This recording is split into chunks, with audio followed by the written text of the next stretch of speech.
Home Assistant has made it extremely easy with the introduction of Home Assistant Voice for anyone to build their own voice assistant. The question that still remains is, what hardware do you actually need to properly operate such a voice assistant? And most importantly, how does a locally hosted voice assistant actually compare to the big ones like Apple, Google, and of course Alexa? I want to explore all of this with you in this video. As always, after the intro. Enjoy! Yes, this video was indeed very, very labor intensive. I simply took a lot of combinations of smart home servers and installed Home Assistant, text-to-speech, speech-to-text, and also a local AI model on them to compare their performance. A small disclaimer up front.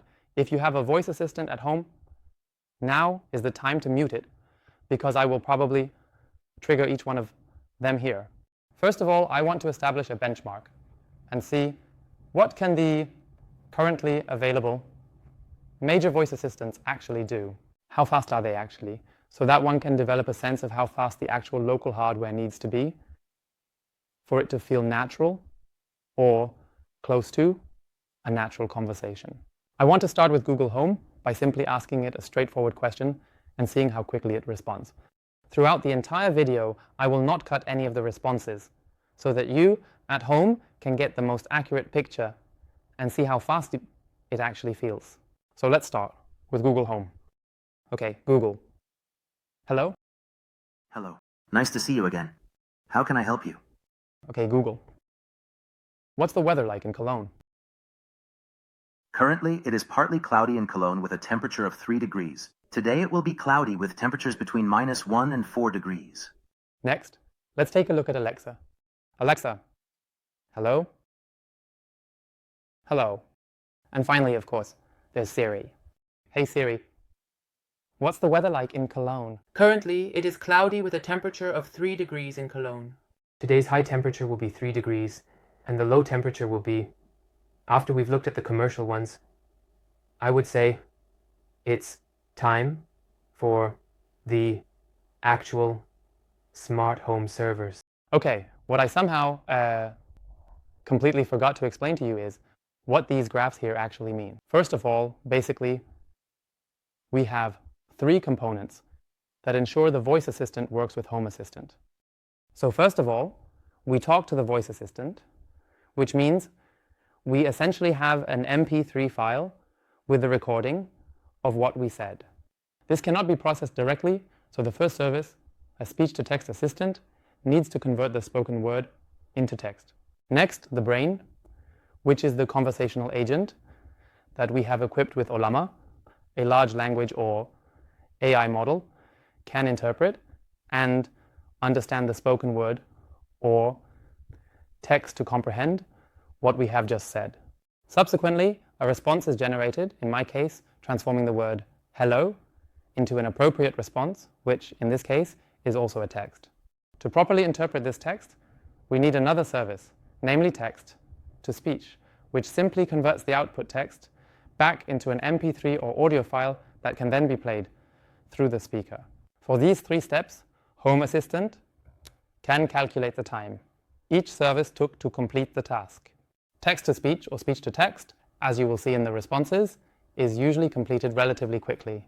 However, an AI or large language model like Ollama is relatively computationally intensive and can take a relatively long time to generate a response.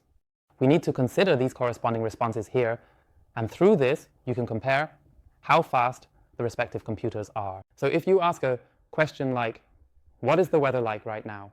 Then you would need to add these 3 times together, and you would know how long the voice assistant took, essentially doing nothing before giving you an answer to the question.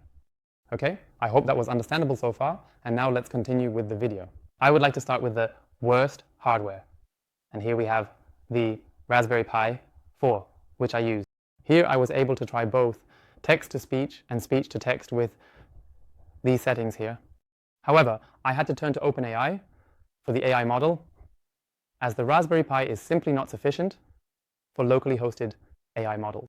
Here you can see some test results displayed.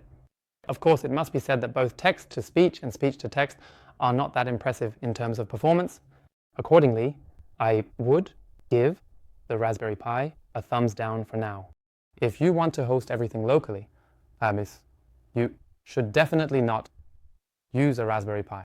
Just briefly before we continue, I want to thank my viewers for regularly watching my videos. That's why I'm displaying an Amazon code here for you. If you're the first, feel free to redeem it.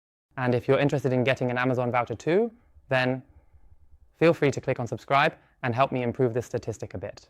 That would definitely support me a lot. And now, back to the video. Secondly, we're looking at a thin client that I bought used on eBay for about 50 euro.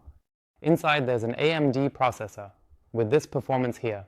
Unfortunately, the integrated 4GB RAM is also not enough to run an AI model there. Accordingly, we can actually skip the test results from this as it behaves similarly to the Raspberry Pi. And with that, I would say we're moving into the interesting area, namely this Intel M100 here. According to Home System itself, this is the recommended hardware that should be used at a minimum if you want to run a local voice assistant. Accordingly, the Ollama, the local AI model, logically runs here as well. And here you can see the results. Note that with local AIs, the response time is always dependent on the length of the response. So when you see the response time, you also need to pay attention to the length of the response. But with the Intel N100, we already have the first test result, where you can get a small sense of how a locally hosted voice assistant with AI feels. This is not directly comparable to the large commercially available ones, as they currently do not offer AI at all. So theoretically, we have an even smarter voice assistant here than the ones we can purchase. However, you also notice a slightly longer response time. Finally, we come to the very latest innovation available on the market, which is the Nvidia Jetson, which I specifically acquired for this video. This is a special computer from Nvidia, designed solely for AI models. It somewhat resembles the developer boards from Raspberry Pi, as the whole thing looks a bit like a RAM stick encased in a housing. Accordingly, here you can see the response times displayed, which are the best among those tested here. However, this piece is, of course, also priced somewhat higher than the other hardware components presented here. But before you bury your head in the sand and think, wow, I shouldn't even start because AI models are way too expensive, there's of course the option to host everything online. You can now integrate OpenAI into Home Assistant. I've already made a video about it. And text-to-speech or speech-to-text is also possible with the Home Assistant Cloud. In my opinion, you even get significantly better results here, as the responses simply sound much more reasonable. I'll just show you that here. Okay, Nabo. Hello. Hello. How can I help you? And here is the alternative. If you use the highest level of locally available voices. Okay, Nabu. Hi.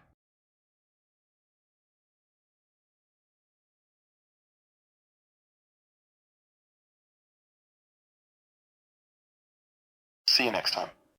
It was nice talking to you, even if it was just brief greetings. I hope you have a good day, and I will see you again soon. Goodbye. And here you can also see a response displayed that was completely run through the cloud. As you can see, this actually gives you the best results. And if we consider the cost aspect, we would probably end up with 1 to 2 euros per month with OpenAI if we were to use it every day for several voice announcements. Additionally, we could consider using the Home Assistant Cloud for text-to-speech or speech-to-text. This would, of course, significantly increase the price, and we would also have to pay for the Home Assistant Cloud, which, besides these two services, also allows remote control of our Home Assistant without port forwarding, and of course, supports the development of Home Assistant and all these services. However, you could also leave that out and simply use OpenAI, which, to be honest, is significantly cheaper compared to the hardware costs here, and you will probably never recoup the hardware costs here. Finally, a conclusion remains to be drawn. So if you want to start with a voice assistant now and are considering which hardware you should start with, I would actually recommend an Intel M100 to you. I will definitely link it for you in the video description below. It's not the cheapest and least powerful device on the market, though, but it is a solid start, with plenty of expansion possibilities. Additionally, you can of course use the device for other services at any time. For example, you can install several SSDs and use the 2.5 gigabit ports to use it as NAS storage. Additionally, there is also an integrated graphics unit that can help you host Plex, for example, to stream media, locally to TVs, phones, and so on. Those who really have a very small budget can, of course, continue to use a Raspberry Pi. However, yes, I would honestly advise against it. And those who have a really big wallet and want to invest in the AI future can, of course, get the Nvidia Jetson. However, configuring or setting up this device is not that easy, as you need to install a correspondingly modified Ubuntu distribution on an SD card, then update the BIOS and so on. So the step of setting it all up is not that easy. A regular Intel N100 makes it significantly easier for you. And I would say the easiest installation is actually on a Raspberry Pi. I will definitely link everything shown in this video, including the Home Assistant voice, in the video description if you want to check it out. If you ever want to see a video where I show you how to install the local AI on a Home Assistant computer, feel free to let me know in the comments. If you don't want to miss anything, feel free to click subscribe, and then I would say we'll see each other in the next video. Until then, take care and goodbye.